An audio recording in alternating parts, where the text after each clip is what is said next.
Bon vespre, muy buenas tardes. Soy Pablo Pérez II, director de esta sede de Palma de la Fundación Juan Marc. Les doy la bienvenida y un saludo también a todas las personas que nos siguen por streaming en Canal Marc o en YouTube. La sesión de hoy se desarrollará, como saben, en inglés, así que a modo de apoyo hemos incluido unos subtitulados orientativos en castellano. Good evening and welcome to the Palma branch of Fundación Juan Marc, and a very special greeting to our friends from the Art Society who are joining us today. We're thrilled to offer you the second in our series of 4 lectures presenting ambitiously expansive views of the Mediterranean throughout history. Our distinguished speaker this evening is Professor David Abulafia. Good evening, Professor, and thanks for kindly accepting our invitation. It's a great pleasure to have you here. Well, good evening. Yeah. Professor David Abulafia is known for his contributions to Mediterranean and maritime history, especially in the Middle Ages and the Renaissance.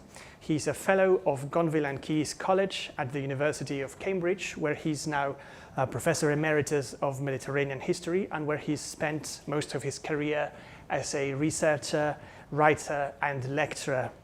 He's a fellow of the Society of Antiquaries of London, the Royal Society of History and the British Academy, and he was recently appointed a Commander of the Order of the British Empire for his services to scholarship.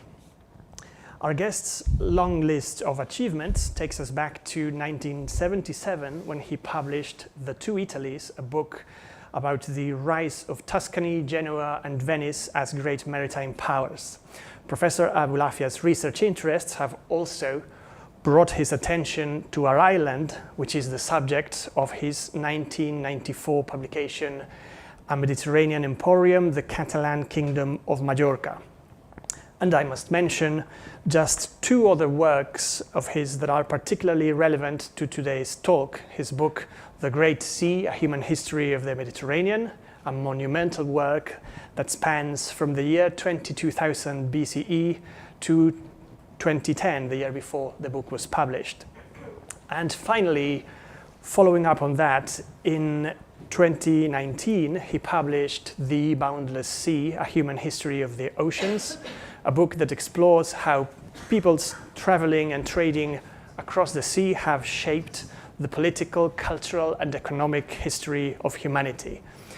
The fact that these 2 books have become international bestsellers proves that Professor Abulafia is not only an academic heavyweight, but also an engaging writer, communicator, as I'm sure you'll agree after his talk today. There will be space for your questions in Spanish or in English. I can translate for David.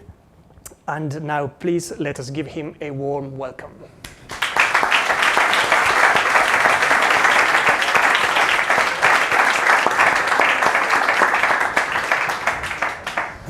Well, thank you very much, and apologies if occasionally I start coughing.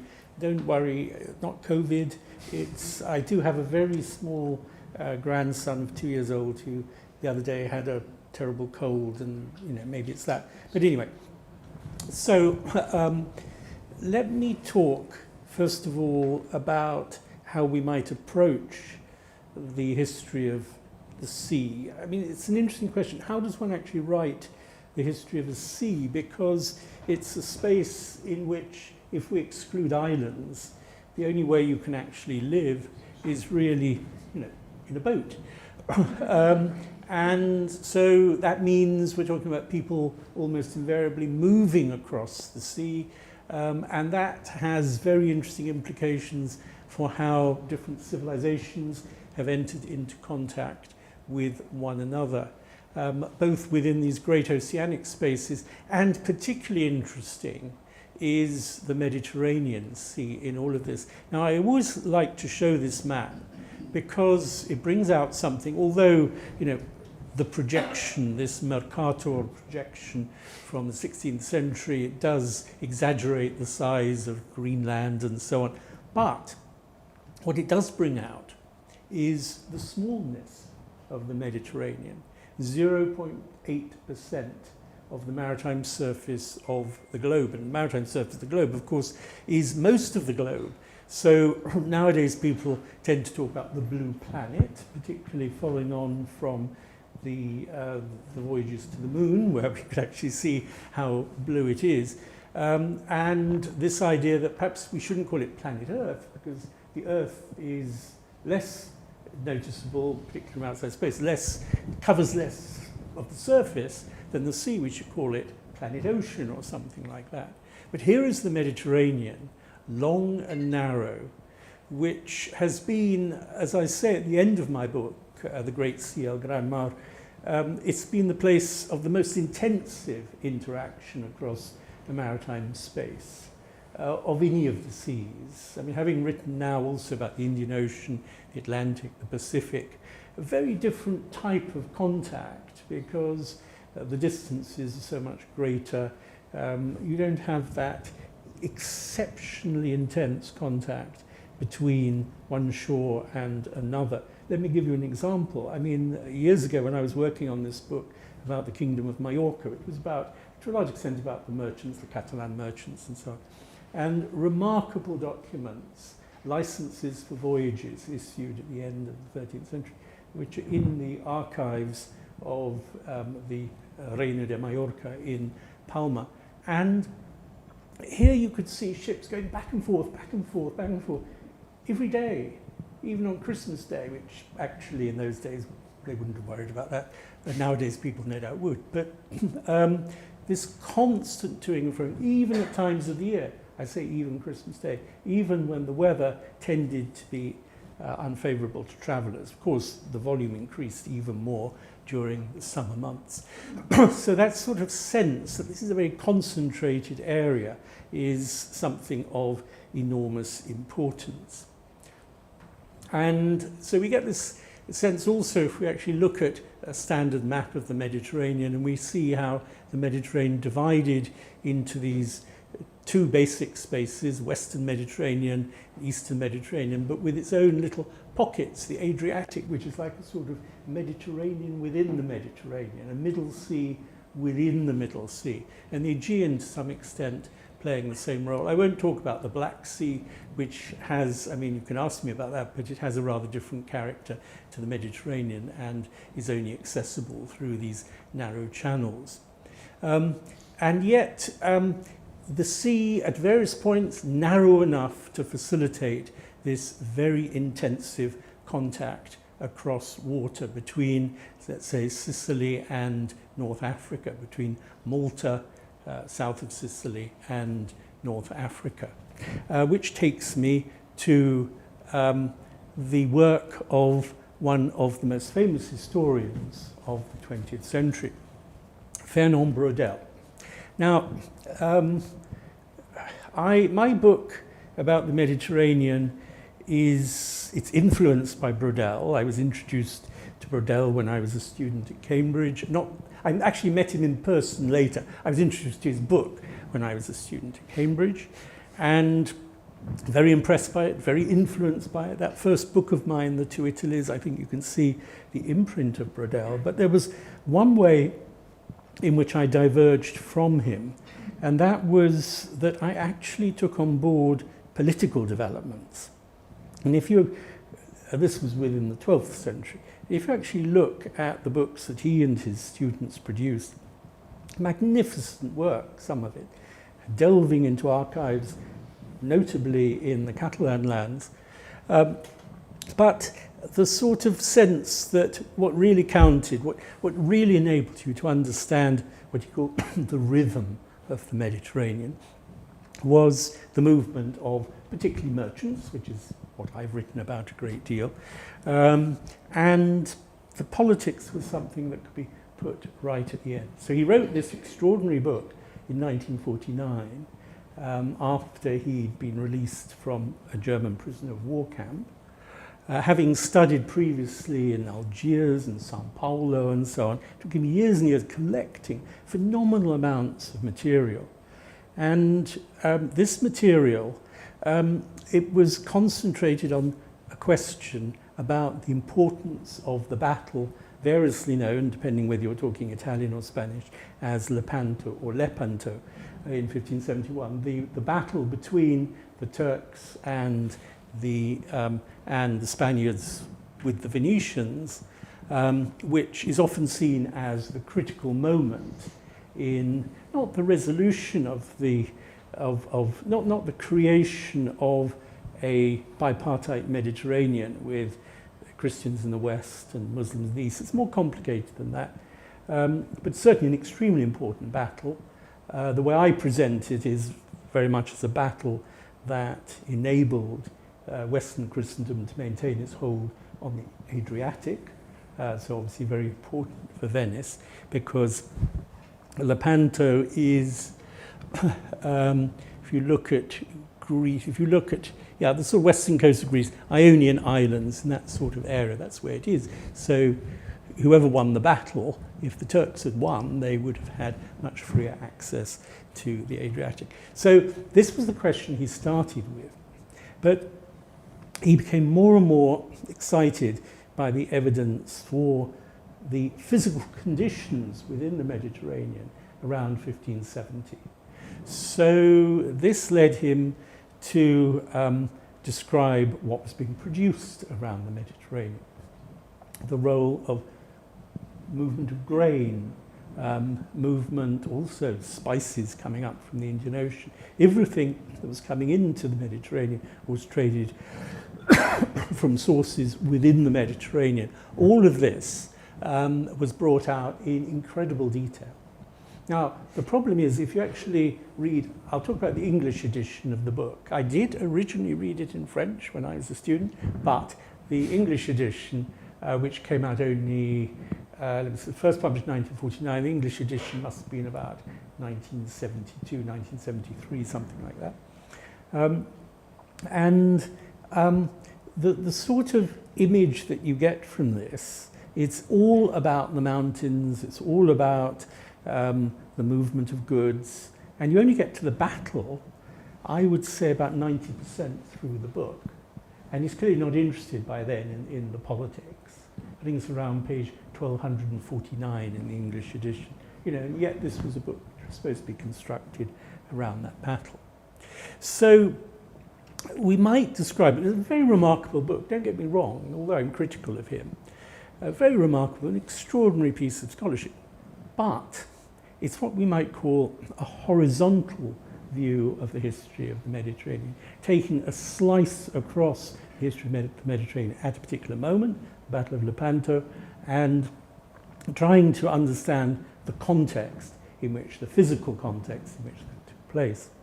And very important to him in all of this was his view of how history happens. Let me put it that way. A very simple way of putting it, but I think it gets to the nub of the problem.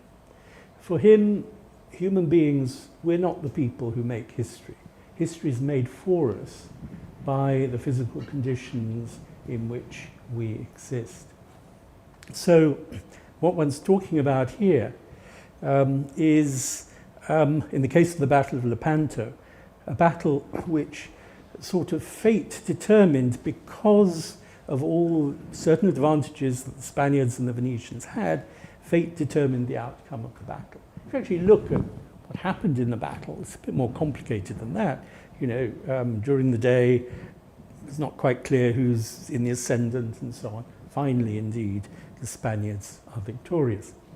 So this idea that human beings are not significant, and secondly, that, and this is a phrase that never ceases to astonish me, all change is slow. Now that was because he wasn't interested in what in French is called l'événement, the event.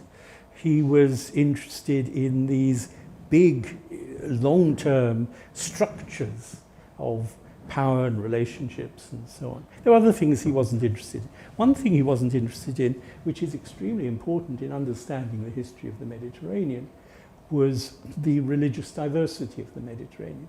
He referred to the expulsion of the Jews from Spain, the expulsion of the Moriscos from Spain over a century later. But these were seen very much from the perspective of movements of migrants, and he didn't really investigate what it was that lay behind these events, which were cataclysmic for those involved in them. So what was I trying to do when I was asked by my British publisher, Penguin Books, to write a history of the Mediterranean? In the first place, something which astonished academics. You say to an academic, well, he or she says to you, what are you writing now? And you say, a history of the Mediterranean. And then the reply is, oh, bearing in mind my speciality. Oh, you mean the Mediterranean in the Middle Ages, late Middle Ages, Renaissance? No, no. From Neanderthal man, Neanderthal woman, the first of whom appears in Gibraltar, we now think 34,000 BC, all the way through to the modern, I'll show you some pictures right at the end, the modern Mediterranean with its migrants, with its tourist industry, and so on. So what you might call a vertical history of the Mediterranean. Because to me, history is about change. That's what history is. And that change is generated by human beings. And sometimes those human beings are people who have, how can one put it, slightly crazy ideas which just happen to sort of get into their heads. A great example is Alexander the Great founding Alexandria. Just go back to the map again. So Alexandria in Egypt, a very unpromising location, not where you would found a port. Indeed, when he did found a port there, they had to build this enormous lighthouse, which became one of the wonders of the world. But that was to guide ships in past the rocks and so on. But he had this dream that Zeus or some other god had appeared to him, told him to do this. And this was where Homer had said that the great Greek hero Menelaus had arrived after or before the Trojan War, I don't know. Anyway, so here is a whim which actually resulted in the creation of what was for a time really the largest, most important, economically most important city in the Mediterranean, overtaking in many ways even Rome. So whim, accident, chance, these are things which we experience in our own lives, and which I think Brodel, with his determinist view, did not adequately take into account. I mean, to some extent, he was influenced a little bit by Marxist thinking, but, well, more than a little bit. He wasn't a Marxist, but he was influenced by that way of thinking. So what I then decided I had to do was to structure my history of the Mediterranean around periods during which this space became an integrated space, and then periods during which it disintegrated. And there are two particularly important periods of that sort, the end of the Bronze Age, so around the time of the Trojan War, around 1200 BC, and again the fall of the Roman Empire, which is something historians argue about. Some of them don't believe in the fall of the Roman Empire. Anyway, I do. And then later on we've got the Black Death, which killed half the population of the Mediterranean world and beyond. So that sort of sense that there are these periods which are marked by the creation of integrated trade routes, intense contacts, the creation of commercial colonies. I mean, the Greeks setting up colonies in Libya, for instance, in the 5th, 4th centuries BC. And all this movement, which isn't just about trade in a sort of raw sort of sense of economic statistics. It's about people of the most varied origins, living side by side, interacting with one another, and sometimes borrowing their culture, their religious beliefs particularly, bearing in mind the Mediterranean was the birthplace of Judaism and Christianity, and in some respects of Islam, in the sense that the Islamic empires that established themselves in the Mediterranean had such an important role, notably in Spain, in the history of the Mediterranean. So let me try, in the time I have, I've got far too many slides, of course that's always the case, to show you, just give you some glimpses of what I'm talking about. So don't worry if sometimes slides sort of disappear before your eyes, because that's because having on the aeroplane sorted everything out so wonderfully, I thought, I now realize, of course, I have too much. So, where do we begin? When did what we might call civilization come to the Mediterranean? When did this process of integration really take off? And this is a view of 3 temples in Malta, which date back, for a long time they were thought to be sort of contemporary with the pyramids and therefore perhaps influenced by the pyramids. That's not true. These are older than the pyramids, about 3,500 BC. You can still visit a lot of them. They're a lot more than this. And they tend to be these round structures which were probably represented.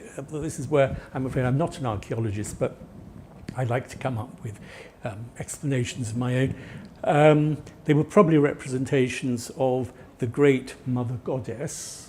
So you have this great skirt, which created a sort of dome, and then there would have been some sort of statue sitting on top of that, and worshippers would be going underneath the skirt, into the womb of the mother goddess. That's my interpretation. And this civilization, which is unique, there's nothing else like it. Nothing in Sicily, nothing in Tunisia. So what's going on here? It was obviously some sort of holy island.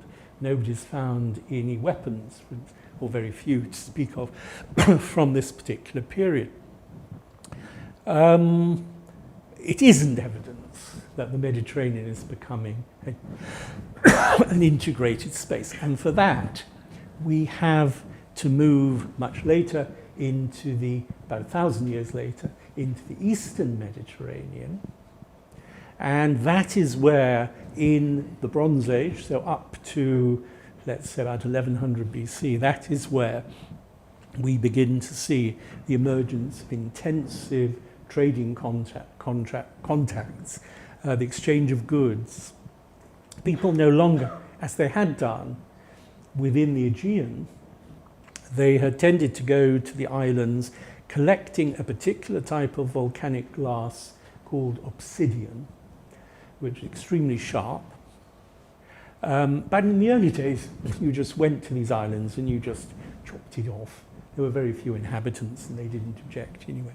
But then gradually this emerged, villages emerge, people claim ownership, and they develop an artistic culture expressed in these extraordinary figures, these very simple human figures, of which hundreds survive, some of them almost life-size, some of them very, very small, which were highly painted. So although these had an enormous influence on 20th century artists in Europe, they didn't quite see them as they would have been. They'd have been quite garish. They'd have been quite strongly coloured. Now that is the beginning of a process which then became centred on the island of Crete, where we have this palace culture. So again, we're moving quickly through history, 1,500 years later. And this is a wonderful vase because in a way it expresses what this Cretan palace culture was about. It was about the sea. Here's an octopus, a common motif in their art, that living in Crete, of course, they made contact with the Egyptians, the inhabitants of what are now Lebanon and Israel, with Anatolia, what's now Turkey, and so on. And eventually also with, this is a wonderful picture actually, from the island of Santorini, which some of you may have visited. And this seems to be a colony of the Cretans, so to the north of Crete. This colony, you can see what their palaces look like and see their boats, people dressed in traditional Cretan costume. Very oddly, you see a lion chasing deer, and you would not find on an island as small as Santorini, as isolated from the mainland of Santorini, you would not find lions and deer, but that's a nice artistic touch, I think. And then this culture spread towards Greece, from which this pot comes. You begin to see it becomes much more military, much more militant, and you begin to enter this era of the Trojan Wars, in which actually the civilization of the Bronze Age, conflict between great powers, Hittites in eastern Turkey, the people with whom they had contact further west, called the Achaeawa or Achaeans, Greeks, and these people represented here, who get engaged in conflicts over control of what's now the western coast of Turkey. And part of that, of course, is the Trojan War, at least the legend of the Trojan War. In my book, I present the Trojan War not as one sort of long war goes on for years and years, but it's really a summation of a whole series of conflicts which had taken place in the Mediterranean over control of trade routes, because Troy in those days, where it's now inland, in those days the sea came right up to Troy, and that sea led up through the Hellespont or Dardanelles towards the Black Sea. So maybe there was an important trade route that the Trojans controlled. So this period of breakdown, marked by the arrival of all sorts of warrior peoples, bandits, pirates, among whom this is an Egyptian carving, but what it shows is a Philistine. So this would be about 1200 BC. And what we know about the Philistines, and there's a bit of debate about the exact details, they came from they came from Cyprus, Crete, Greece, and they brought with them the culture of the Bronze Age Greek world. If you read about the armor of Goliath in the Bible, you get the sense that he's describing Bronze Age, the author is describing Bronze Age armor, which the Philistines would have worn. So the Philistines come in, conflict obviously in the Middle East. My goodness, it sort of reminds one of the terrible things happening nowadays between rival forces. But what we begin to see is the breakdown of what I've called the first Mediterranean, and a very long period of recession. And during that period of recession, it's very interesting to see how many things get forgotten. One of the things historians tend to get a bit obsessed by is progress, but we also need to be a bit obsessed by the reverse process and the loss, for instance, of the skill of writing, which disappeared from Greece and Crete in this period. It carried on in Cyprus, actually, but there's a real contraction. The palaces that rulers in the past had operated from, they disappear. A real economic collapse, perhaps accentuated by plague, by climatic conditions. That's, of course, something historians like to talk about nowadays. So my second Mediterranean takes a long time to take off, but what's really interesting about it is that it encompasses the whole Mediterranean.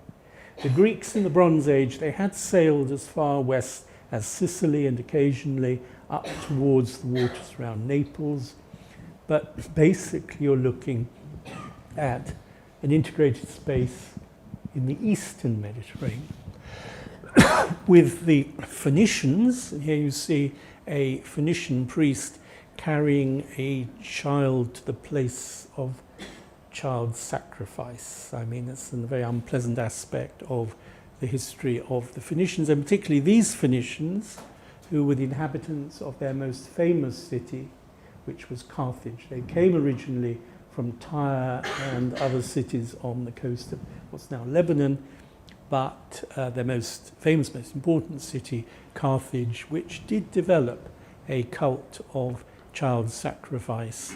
I mean, there's a lot of debate about what it really signified, but I don't think the evidence can be contradicted. So these Phoenicians spreading across the entire Mediterranean, spreading as far as Spain, looking for the silver of Tartessos, mentioned in the Bible as Tarshish. And then beyond that, so Tartessos in southern Spain, mountains reputedly made of silver.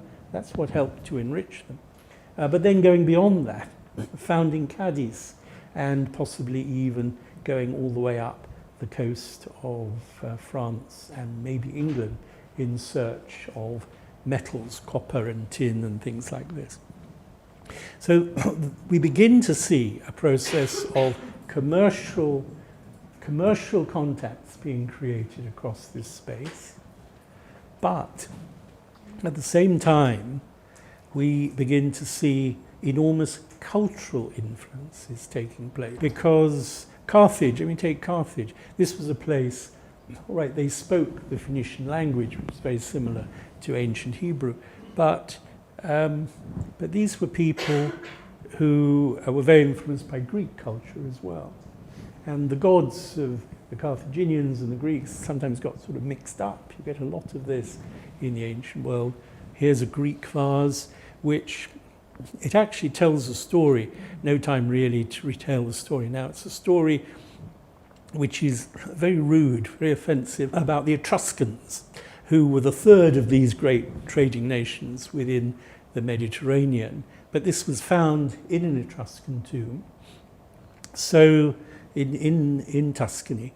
So you get the sense that, well, all right, they ignored this story condemning them, turning them all into dolphins and so on. And these three trading nations became, there's an Etruscan fresco, one of the most beautiful frescoes from Tarquinia with a sort of maritime theme. Etruscan inscription, a treaty between the Etruscans and the rulers of Carthage, written in the Etruscan language, which is extremely difficult to understand because it's not related to any other language and inscribed on gold plates. So here are these contacts between north and south. All right, so my second Mediterranean is, it comes together as an integrated space thanks to these three groups of merchants. And then, no time to go into the details, when the Romans became masters of the Mediterranean, they were able, by extinguishing piracy, by controlling pretty well all the shores of the Mediterranean, by bringing phenomenal amounts of grain from the mouth of the Nile to feed the population of Rome, they created a very stable Mediterranean. It's the only time in the history of the Mediterranean that the Mediterranean has been under the rule of a single power. So here is the Roman fleet at anchor in a mosaic from Ravenna, which actually, being in the Roman Navy was regarded as rather sort of a second-rate job. If you were anybody, you volunteered for the army, not the Navy.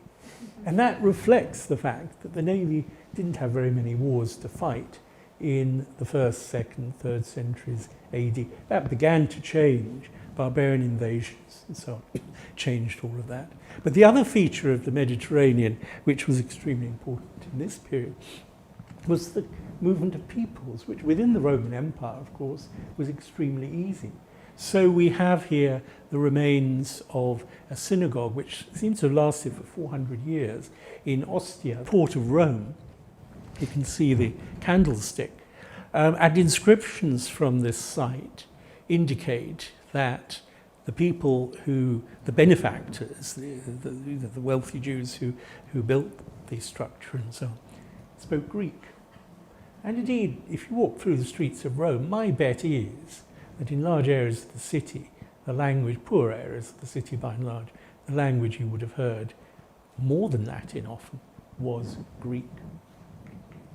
Now, this world itself then began to disintegrate. I've mentioned the barbarian invasions. There's a period of plague under the Emperor Justinian. All sorts of things began, and fragmentation between East and West with the foundation of a new Rome, a new capital at Constantinople. So we begin to look at the Mediterranean as a fragmented sea again as time goes by. And there's once again this long period which an older generation of historians used to call the Dark Ages. We don't use that term nowadays. But certainly, I mean, these barbarians who ended up, for instance, along the coast of North Africa in eastern Algeria, Tunisia, the Vandals, extremely interesting, because although they were proud of their Germanic ancestry, they actually were great devotees of the Roman theatre. They built theatres, they went to the theatre and so on. So they were constantly borrowing from what remained, the dominant culture that remained. But the other factor which completely transformed the Mediterranean and helped to create my third Mediterranean, the recovery from those very difficult circumstances of the disintegration of the Roman Empire, the collapse of cities, the shrinking of population and so on, the rise of Islam. And here we have, I couldn't resist including this because it was made in Mallorca probably, by Muslim potters, preserved on the facade of a church in Pisa. It comes from probably the 11th century, and it was probably war booty or something like that. But it shows a Muslim ship. The problem was, and another little boat underneath, the problem was that the Muslims found themselves outpaced. There were Muslim navies, you mustn't underestimate the extent to which they tried to gain control of the sea. But the really successful people who managed to gain control of the sea were, in the first instance, the Italians. So we begin to see in the 11th, 12th, 13th centuries what historians call a commercial revolution. And within the Mediterranean, this is expressed once again in this process of integration, the foundation of merchant colonies, treaties between Christians who might occasionally decide that they ought to go on crusade, but many of them, particularly from cities like Genoa and Venice, really found trading also a very desirable occupation, trading with the enemy.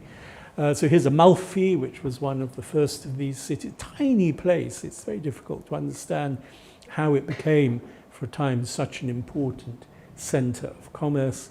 And then, famously, Venice, this was called the Golden Standard, Palla d'Oro, in Venice, which portrays the theft of the relics of St. Mark from Alexandria in around 880, and they were then deposited in the Church of St. Mark in Venice. I think most of them have now been returned to Alexandria, but only within sort of living memory. So that gave Venice particular sort of reputation, sort of New Alexandria, the place where they had this exceptionally powerful patron saint. But it didn't stop them building up their trade with Alexandria and also with Constantinople, the capital of the Byzantine Empire, and with the Crusader states that after 1100 emerged within the Mediterranean, and building these. This is actually a building reconstructed by the Turks. So, but it gives you some idea what they would have looked like. These inns were warehouses. This one in the city of Acre, or Akko, in what's now Israel, where the Genoese and the Venetians and the Pisans pretty well carved up the city into little territorial units over which they had control. And the spices coming up from the Indian Ocean, sometimes through Alexandria, sometimes through Syria and so on, all of this being traded in vast quantities through the Crusader states. So the message here is very much that, you know, one tends to write the history of this period. Medieval historians tend to write the history of this period as a history of conflict. But actually the conflict was often intermittent. And there was a lot of exchange, a lot of movement back and forth.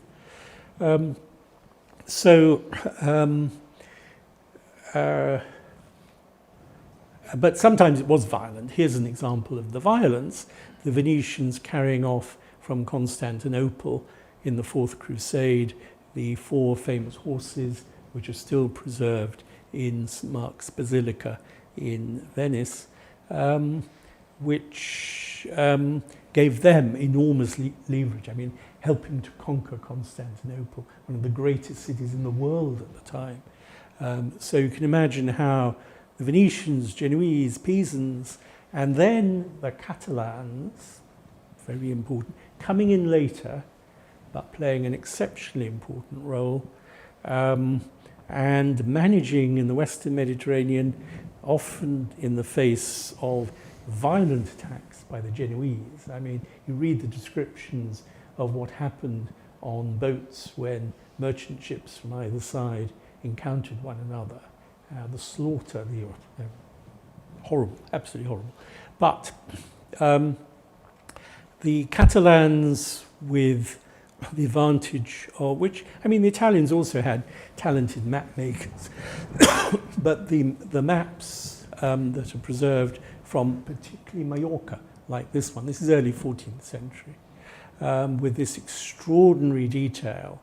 And what the Catalans had, I think, here was a particular advantage, that they were able to draw on some of the geographical knowledge of the Islamic world, which they acquired by and large through their Jewish subjects.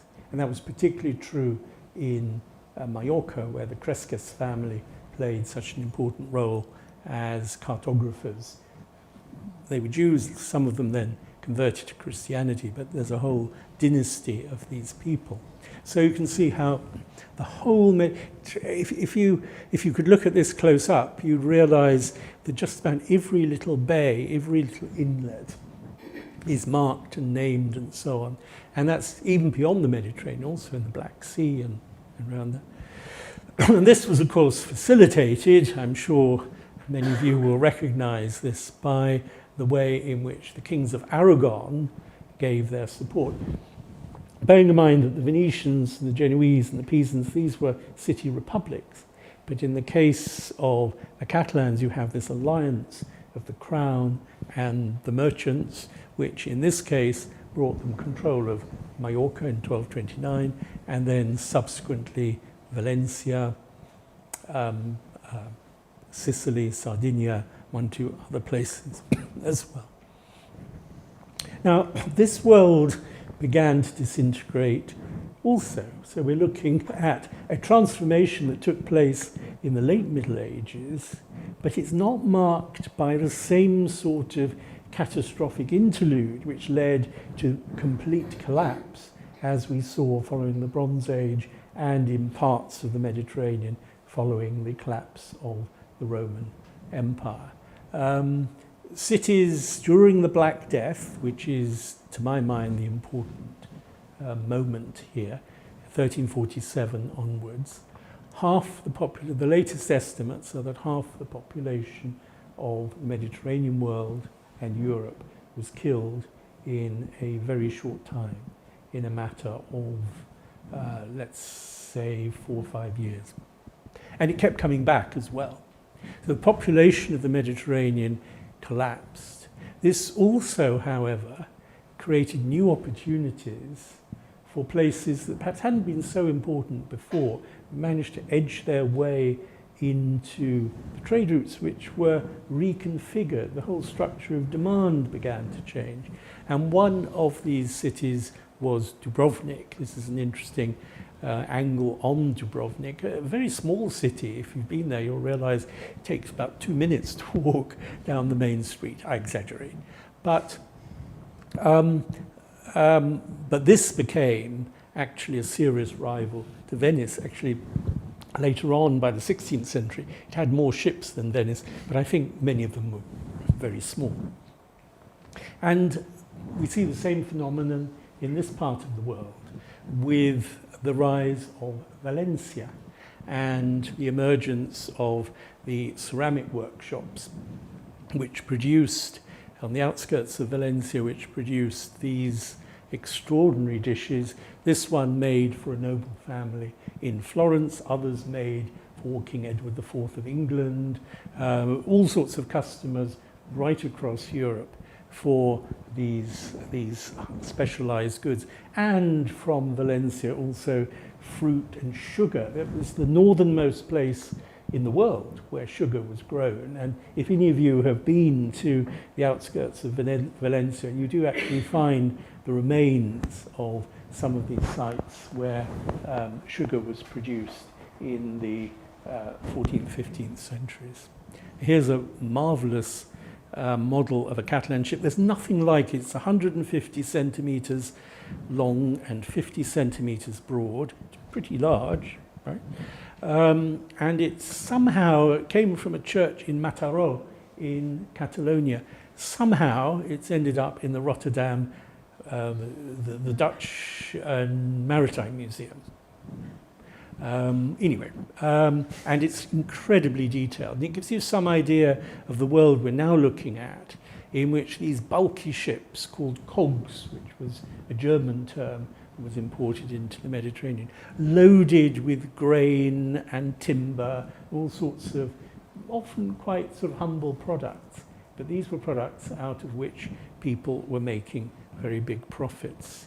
And these big profits are also expressed, of course, in the yotcha of Valencia. Well, you have one in Ciutat de Mallorca as well, but the Valencia one, with its inscription praising honest tradesmen around the top, it particularly astonishes me, I must admit. End of the 15th century.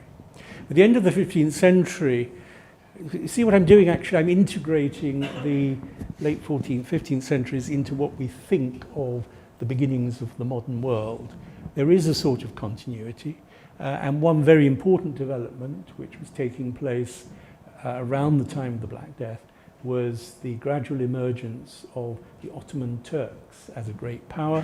Here is Mehmet II, who conquered Constantinople in 1453. And that is the beginning of this process by which, again, we have this sort of carve up of territories in Eastern Europe, but also within the Mediterranean, a very careful policy towards the Genoese and Venetian, etc., merchants, allowing them in to some extent and then excluding them from particularly the Black Sea. So very important transformations taking place from the 14th century, which in a way sort of lead up to Brodel's great battle at Lepanto. And one particular feature of this world, I mean it was a feature of the world before, was the spread of piracy. And these are famous sort of reputable pirates who go to work with the approval, in this case, a man called Hayrettin Barbarossa, beginning of the 16th century, with the strong approval of the Ottoman Sultan in Istanbul, and then ranged against him. We hear a lot about this lot, the Barbary corsairs, as they're often called, from Algiers and Tripoli and so on. But they had their rivals. Andrea Doria, a very famous Genoese pirate, I think is a word one could use of him, he scored some amazing victories, like capturing an important fortress on the southern tip of Greece from the Turks. And particularly famous in this context are the Knights of Malta. And one might romanticize their history, but the reality was they too launched constant pirate expeditions, Christian pirate expeditions against the Muslims, tit for tat, with the seizure of people from the coasts who were enslaved. If they looked important, they'd be ransomed. A message would go back to their families saying, we've got, Maria or whatever, and we know you want her back. And there were whole agencies dealing in the ransoming of prisoners and so on. So a troubled world, certainly, in which these conflicts were taking place. And a world also in which, as I said earlier, the problem of the migrants was a very serious one, particularly when, first of all, in 1492, Ferdinand of Aragon and Isabella of Castile expelled the Jews, and then it's probably about 150,000 people at most, though you sometimes see higher figures. And then probably an even larger figure, the Moriscos, those Muslims who had notionally converted to Christianity, expelled from Spain. A lot of them present in particularly Valencia in 1609 to 1614. And all this changing the whole configuration of the Mediterranean. The Jews, many of them settled in the Ottoman Empire, and one of the sultans, Suleiman, he says, I don't know what the Spaniards thought they were doing, because these people, they were by and large artisans, and they brought all sorts of technical skills to the Ottoman Empire, textile industry, things like this. And he thought the Spaniards had really missed the opportunity to boost their own economy by holding on to them. Right, so at the end of this period, what we begin to see is transformations in the Mediterranean, which are very interesting because they connect the Mediterranean to the sea to the west, to the Atlantic, and they bring in new forces. Now, the Dutch and others have begun to trade in grain, bringing rye all the way from the Baltic into the Mediterranean in the 16th, 17th centuries, sort of thing Brodel wrote about. But the British, on the other hand, they began to establish bases in the Mediterranean, very much in the context of their competition with the kings of France. As much, it is bound up to some extent with trade, but much more really with the politics of Anglo-French rivalry, particularly in the 18th century, when Great Britain managed to gain control of Minorca.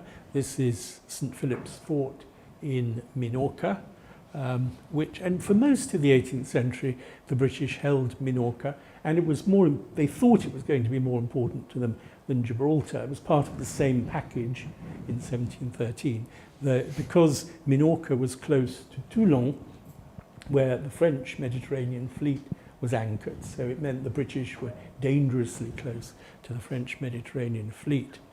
This is an incident when a British admiral fails to relieve Minorca, and the French actually managed to capture it for a few years, and he's blamed for mistakes which were really the responsibility of the British government, which hadn't given him the resources he needed. So he was condemned to death, an admiral, and here you see Admiral Byng being shot in 1757.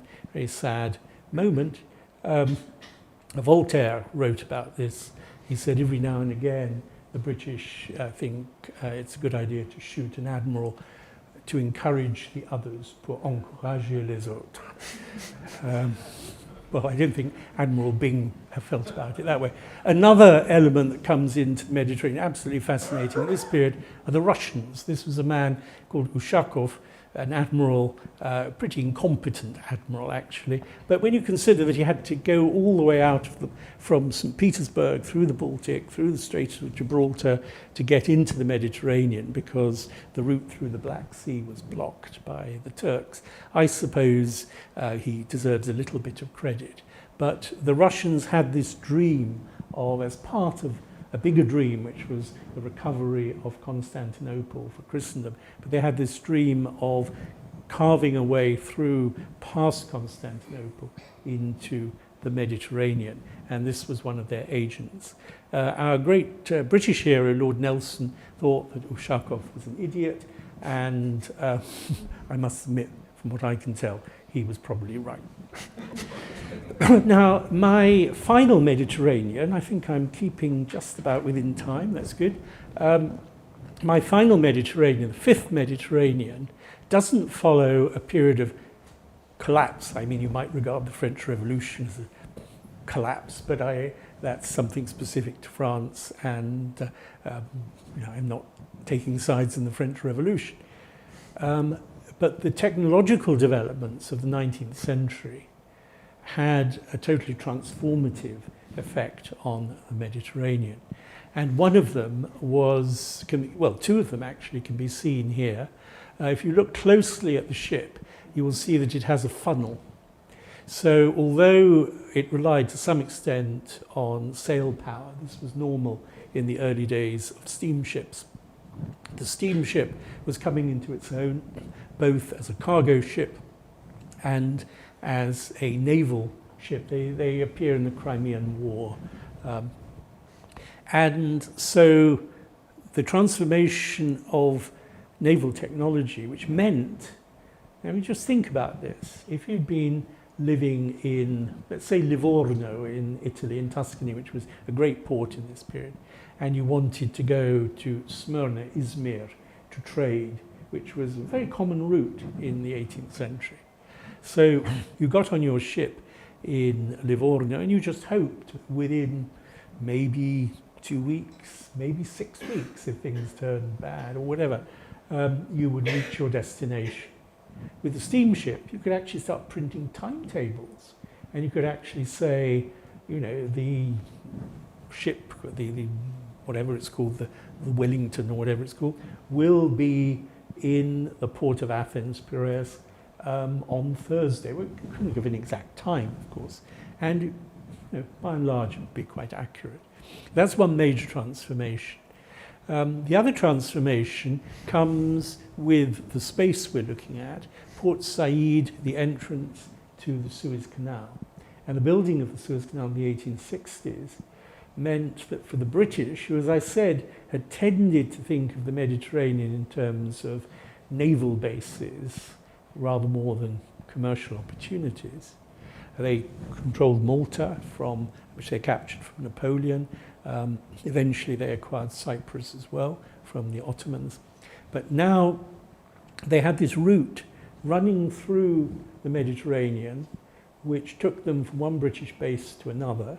At various points they also had enormous influence in Sicily and so on. So this was really a chain running all the way from the Strait of Gibraltar to the Suez Canal and then out into the Indian Ocean. But what this meant was the Mediterranean was increasingly being valued as a route to the east, to the growing British Empire in India as a result of the collapse of the famous East India Company, Britain taking control of the Indian colonies and so on. All this meant that the Mediterranean now had a slightly different meaning, and this was accentuated still further when the British became the effective overlords, partly through the Suez Canal, partly through various military and naval adventures of Egypt. And this, here we are in Alexandria, the main square in Alexandria. That's actually a French flag up there because the French had quite an important role in the commercial court in Alexandria, and so it's about 1900. And Alexandria is a place that, whenever I talk about this subject, I keep coming back to because of this extraordinary mix of population that developed there in the 19th century. It had become a bit of a backwater in the Ottoman period, in the 16th, 17th, 18th centuries. And then it underwent an enormous revival under a dynasty of Albanian rulers of Egypt, Muhammad Ali and so on, who wanted to make Egypt into a sort of an extension of Europe. That was the language they spoke. And so this particular part of the city, inhabited by enormous numbers of Greeks, Italians, Maltese, Jews, and the Copts, who, although native, were to some extent sort of another outside group, and others as well. Turks, large numbers of Turks. So this multicultural city where people spoke any number of languages, where Judaism, Christianity, Islam were all being being followed as religions, and which had these very intense cultural relations with Europe. A vanished world, a world which came to an end really in the 1950s with General Nasser and Colonel Nasser, get that right, and his, over the years, the expulsion of the different ethnic groups. So very, very few of them survive nowadays. And this was also a period, the 19th century, during which, the beginning of the 20th century, between 1830, the French invasion of Algeria, and 1912, the Italian invasion of Tripolitania, i.e. Libya, or part of Libya. Here's civilization represented by the Italians. You see it says civilisation up there. And here are the very scared local Arabs who, running away from... And you can see the steamships in the distance, contrast between that and the local society. So over that period of 100 years, with Spain not getting very much, a bit of Morocco, but France in the rest of Morocco, Algeria, Tunisia, the Italians in Libya, and then the English effectively in Egypt. So, so the emergence of colonial power, but then we also begin to see the disintegration of colonial power in the middle of the 20th century. The foundation of Israel is part of that process, creation of an ethnically, predominantly Jewish state, which was part of a wider process of different ethnic groups. You see it in Turkey, you see it in Greece in the 1920s already. This would be, I suppose, about 1948. And the challenge to the British authorities who at that particular point were ruling Palestine. So this sort of process of decolonization, here's General de Gaulle having promised not to hand back Algeria. In the end, he decided he had to do so. And here he is actually in Algiers at a point when he hasn't yet made that decision. So a complete transformation of the southern shores and eastern shores of the Mediterranean as new states emerge all the way down from Turkey under Ataturk and all the way around to Morocco. Well, Lloret de Mar. I mean, one could, but I don't really have the time now to talk about it, but one could talk also about the ways in which the modern Mediterranean has been completely transformed by the tourist industry, in which Mallorca actually plays a particularly important role because, you have to think about it, the development of the aeroplane, of air traffic, the people wanting to get, let's say, from England to Mallorca, far easier than having to trek by boat and train and boat to this island.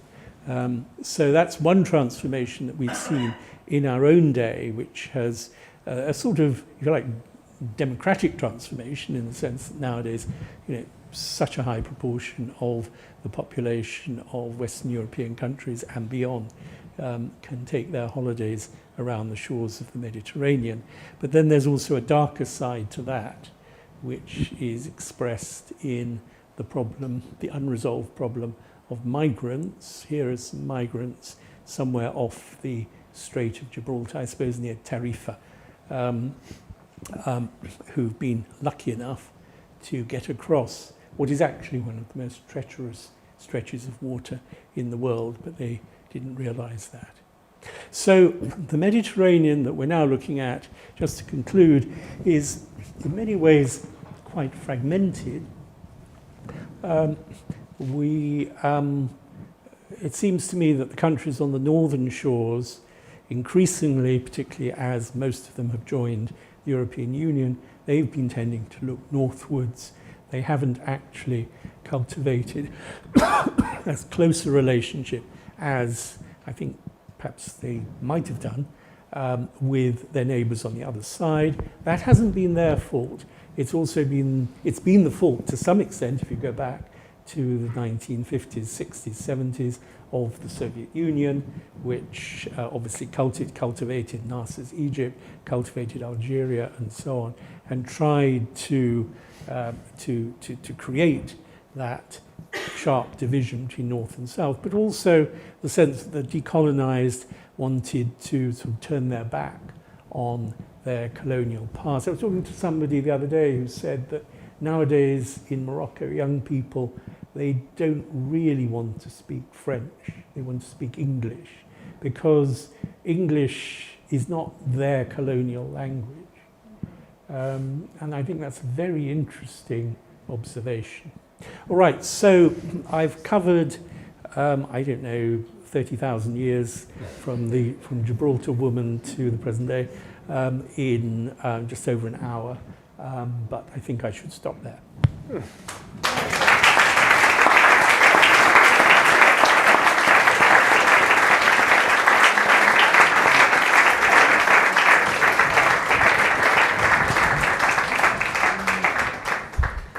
Thank you very much, Professor Abulafia. As I said, we have room for some of your questions, and if you don't mind, I'll ask one first myself. I'm very curious to hear if you have, you have mentioned Mallorca a couple of times during your talk, and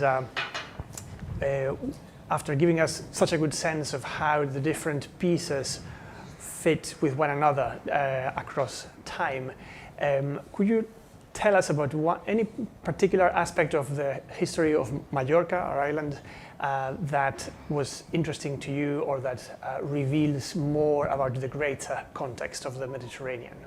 Well, I became very interested, having written a lot about the Kingdom of Sicily to the east. I became interested in the history of Mallorca because I began to realize that if one looked at the documents, and here I'm talking mainly about merchants, but there were also things like the autobiography of King James I and so on, and King Peter IV, períodos ceremonios.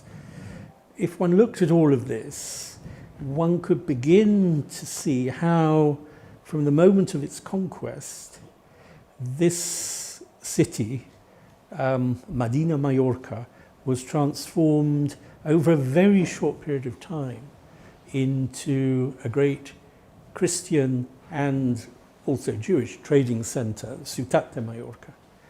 I mean, it happens so quickly. We have these documents from within 10 years or so of the conquest, and you can already see these communities.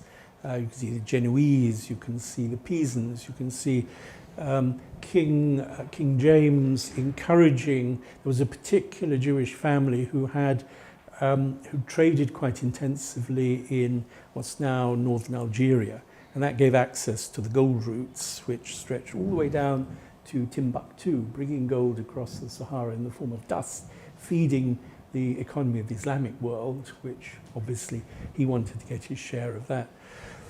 So this idea of just trying to understand how this transformation occurred was something that motivated me to come here, go to the archives and so on. And also I felt that, I mean, there's tremendous work that's been done in the University of the Balearic Islands and so on about the history of Mallorca, but a lot of it is concerned with what happens within the Balearic Islands. And it seemed to me we needed to locate them, just as I'd been trying to do with Sicily. We needed to locate them in this wider Mediterranean space, particularly since the Kingdom of Mallorca, as I'm sure many of you will know, included territories on the mainland, Roussillon, Roussillon, so Perpignan, and Montpellier. Strange relationship, but that was one of the cities that effectively was in this kingdom. So you've got this politically actually very fragile entity, which didn't last very long. I mean, it as an independent kingdom after the death of James the Conqueror, we're talking about 1276 to to 1343 with an interruption.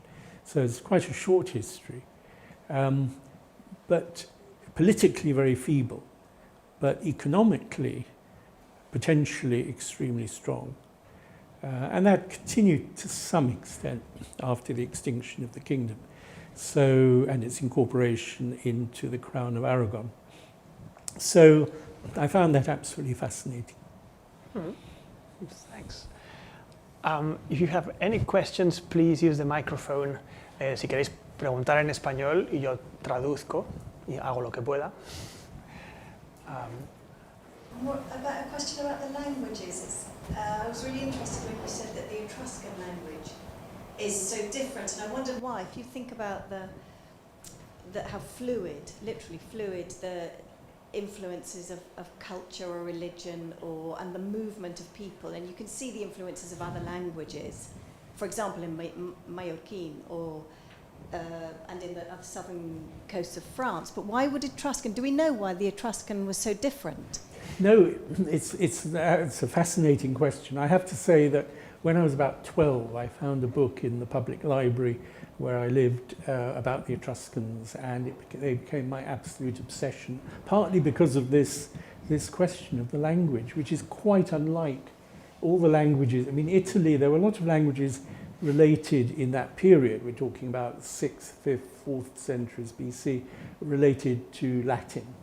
Italic languages, we call them.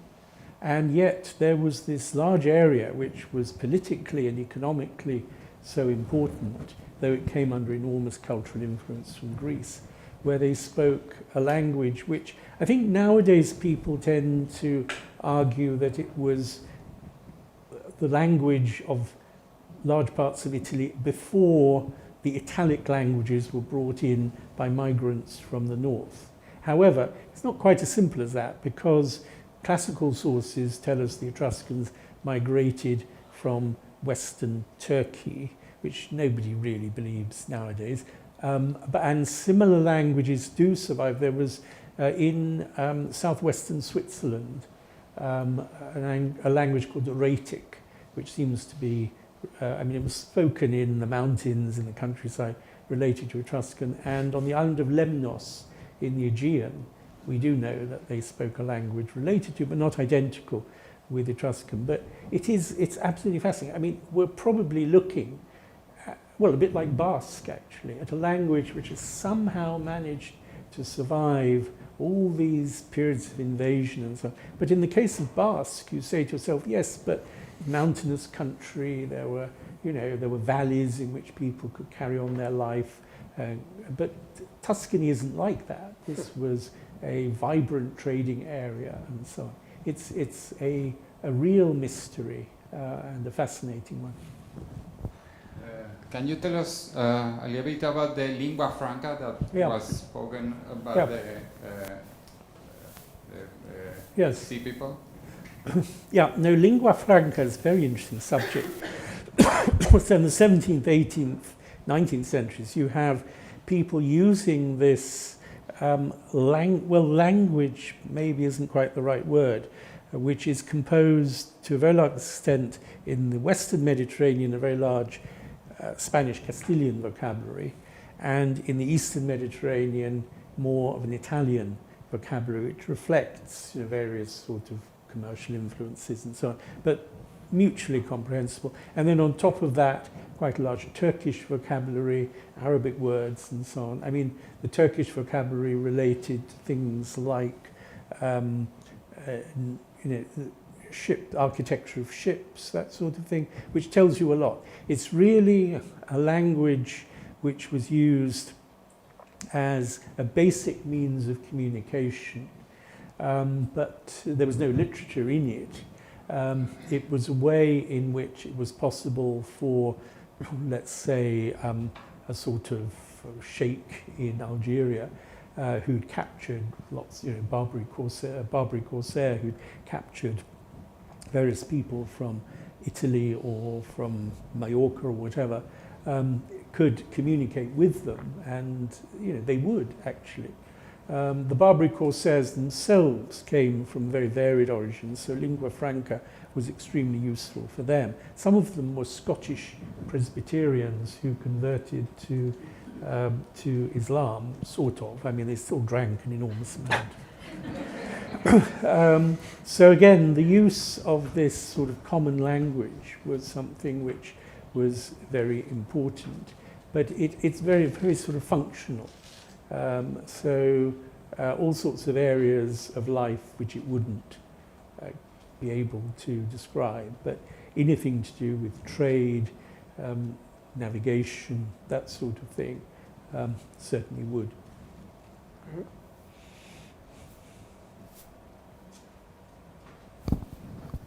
Yes, it's more a personal question to you, Professor. How and when did you got your interest for the Mediterranean? And also second, how much have you traveled the Mediterranean? I mean, having read your book, you can think, this man has traveled the Mediterranean all over the place. So just wondering how you feel or how you write about a place that you might not been there. Yeah. Because I guess you haven't been to all the places you're talking about, of course. Well, in a way this connects with the first question. So when I was just a schoolboy, getting interested in ancient Italy and also in these Minoans whom we saw that lovely vase, ancient Crete, and then into the Greek and Roman worlds, because at that age I was studying Greek and Latin at school. So my first passion was really for ancient history, but I was lucky enough to be taught medieval history as well at school, and that eventually took over. I mean, you need Latin for that as well, of course. So the Mediterranean was always one of the focal points of my interests. As for, yes, how, I'm glad you can see the sort of impact of my travels. It does become difficult when you can't visit a place. I was invited to Beirut, I think a couple of times, but it wasn't safe for me to go there. So I've not been there, I've not been to Syria and Algeria and Libya. But I think I've been to all the other countries, actually. I even went to communist Albania, but that was many years ago. Sort of hopping back and forth across the Mediterranean. There's nothing for an academic like conferences that take you to places you haven't actually visited before. Persuading my wife and children that we should take lots of holidays in the Mediterranean. That also helped. It is a problem, though, when you haven't been to a place. I'm writing about the Black Sea at the moment, and the only Black Sea city I know, and you might not even regard it as a Black Sea city, is Istanbul. I know it quite well, but with the present situation, it's just not possible to get to the places that I would like to get to, the most important of which is Crimea, where the Genoese had these amazingly large colonies bringing grain out of the Black Sea in the Middle Ages, and built lots and lots of fortresses and towns and so on. And it's been impossible to get there since 2014, and obviously at the moment it's impossible even to get to Odessa and places caught up in the current war. So I do feel, as I write about the Black Sea, I feel that I'm missing out on something. I suppose it's not exactly cheating, but I did buy the Lonely Planet Guide to Ukraine, so I could find out a little bit about the physical layout of Ukraine beyond what is in the of Odessa, sorry, beyond what is in existing literature. But it's a bit more of a challenge. One more question. I would like to know, in terms of literature, which book or books would you recommend to trigger curiosity about Mediterranean and Mediterranean culture? Have you any favorites? What books? Yes, Other books. Literary. Oh, sorry, literary works. Now that is a good question. So we're not talking about historical works. I mean, I suppose, though it's not necessarily literature that appeals to everybody, Lawrence Durrell's Alexandria Quartet. I mean, it's written in this very rich style, which, but it does capture that world. And there was another book, what's the title of it? Also about Alexandria, a man called André Agiman, who's, I think, a well-known writer nowadays, which again captured, I mean, I've only spent a few days in Alexandria, so I needed a little bit of help there. And that, I thought, was really, it really evoked that world, what I was describing, where people spoke a whole mixture of languages. So they would begin a sentence in I don't know, Arabic, and then continue in Ladino, Judeo-Spanish, and then they would carry on in Italian and perhaps finish in Greek or something.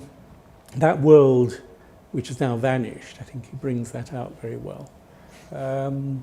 Just trying to think for the Western, Central West. Of course, well, this isn't really about the sea, but The Leopard, the famous novel about Sicily, Lampedusa, that obviously, I mean, it has some marvellous insights about the sort of nature of Sicilian identity, which I think are relevant in understanding the place of Sicily in the Mediterranean. But I must be, after this is over, something will pop up in my mind. I'll say, that is the book I should have mentioned. And one last question, please. Good afternoon. Do you think we are living at present one of these periods of disintegration of the Mediterranean you were talking about? Yeah.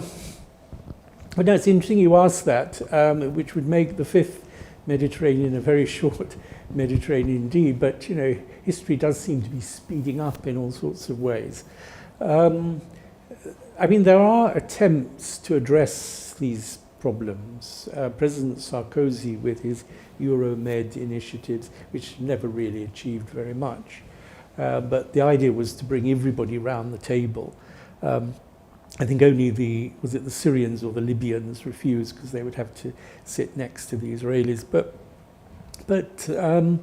what do they discuss? I mean, there are big issues about the poisoning of the waters, you know, plastics, things like this, fish stocks, all that sort of thing, which need to be addressed. And we don't want to see the Mediterranean become a Dead Sea, which is what seems to be happening in the Baltic and Black Sea and so on gradually.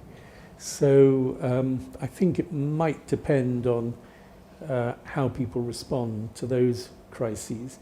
But at the moment I'm not optimistic. I mean, the world is in such turmoil. Well, Professor Abulafia, thank you again for a terrific talk. It was a pleasure to have you here, and I hope you enjoyed your stay, and you will continue to enjoy tomorrow if you have a chance to explore around the city a little bit. Thank you very much. You're welcome.